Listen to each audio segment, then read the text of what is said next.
அண்மை செய்தி.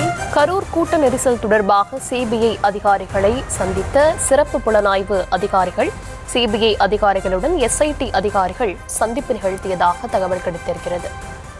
விவரங்களை தர இருக்கிறார் செய்தியாளர் பிரபாகரன். விவரங்கள் வழங்கலாம். வணக்கம் மேடம். கரூர் வேலுச்சாமிபுரம் பகுதியில் கடந்த 27ஆம் தேதி தமிழக வெற்றிக் கழகத்தின் தலைவர் விஜய் தேர்தல் பிரச்சாரம் மேற்கொண்டார். இந்த பிரச்சாரத்தின் போது கூட்ட நெரிசலில் சிக்கி 41 நபர்கள் உயிரிழந்தனர்.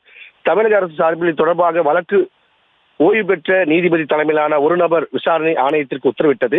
அதைத் தொடர்ந்து சென்னை உயர்நீதிமன்றம் சிறப்பு புலனாய்வு குழுவுக்கு உத்தரவிட்டு குழுவானது தொடர்ந்து விசாரணை நடத்தி வந்தது.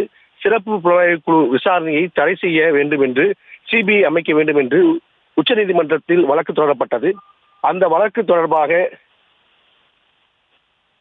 வழக்கு விசாரித்த உச்சநீதிமன்றம் கடந்த 13ஆம் தேதி சிபிஐ விசாரணைக்கு உத்தரவிட்டது. கரூர் வழக்கு விசாரணை உச்சநீதிமன்றம் உத்தரவிட்ட நிலையில் ஐபிஎஸ் அதிகாரி பிரவீன்குமார் விசாரணை நடத்த கரூர் வந்துள்ளார். கரூர் மாவட்ட ஆட்சித்தலைவர் அருகே உள்ள பொதுப்பணித்துறை சொந்தமான சுற்றுலா மாளிகையில் சிபிஐ அதிகாரிகள் தங்கியுள்ளனர்.